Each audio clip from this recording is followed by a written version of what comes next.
first of all, on behalf of the museum and those of the board and everything, we want to express appreciation for the support given this museum. And I would say this, before you, the week is out next week, not this week, but next week, or even this week perhaps, you come back here if you haven't been to the museum and go through it and see some of the examples here. For instance, particularly the pepperel, which is when you come in on your left, you see the example there. And in just a very crass way, there's a commercial here. We have a book on the history of pepperel here. And this is a very important book, and we have it available. If you make a small contribution, Glenn will be glad to make one available to you. So you might want to look at that and see that. And then Jane Worthington, where are you, Jane? There you are. Jane has a copy of 1939, everybody who lived in Pepperell by house number. So if you'd like that, you can have a copy. That's absolutely free. Well, you know, we ain't got a big heart. I'll take the free one. You'll take the free one? All right. Well, really, it is a wonderful occasion that brings us together in a very special thing. We're glad to have the mayor here. And pretty soon we'll be moving from here up to the City Hall, where we will observe the Memorial Day and everything that goes with that, which is always a very special occasion. Now those that are here today, whose names are on this plaque right here, I'm going to ask you to come up and join this fellow right here. You'll come up, those of you, those that can make it. Give the name now. We're going to do that. All right, come up here and get in the line with me. Come over this way here. Come over this here way. Now. Hello, JT. Come on right over here. Come on up here. Look at folks, this is just part of America's greatest generation. Let's hear from them.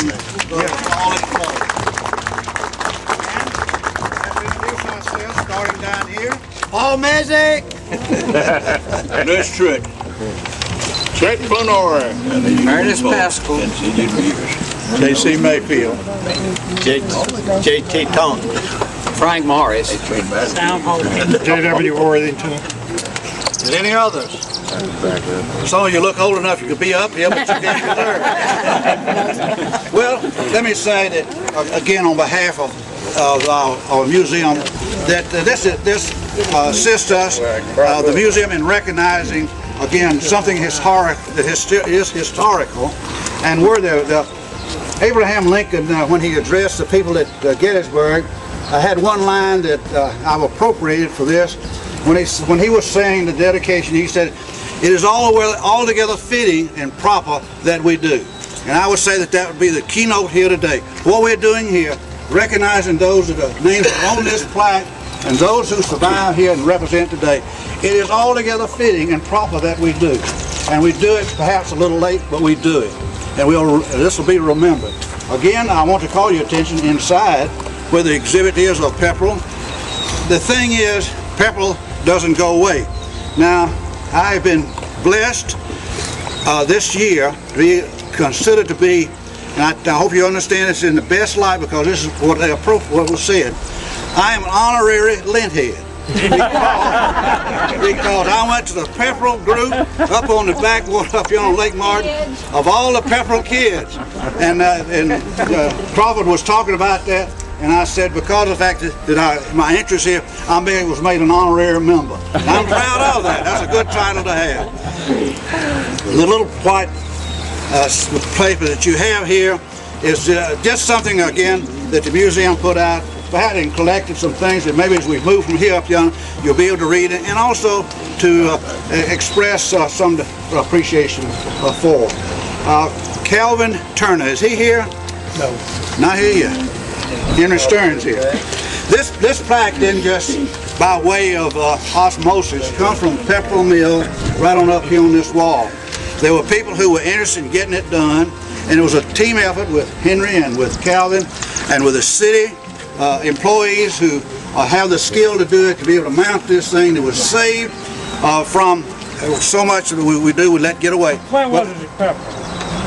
Henry, where was it? The entrance to the cafeteria on the left side in the alcove against that wall. It was originally in the cafeteria, the employee cafeteria. It was inside on the wall in there. And we moved it from there to the main entrance to the mill for a while. And then we remodeled that back in '94, I believe. We moved it over to the conference room where we built a new conference room there.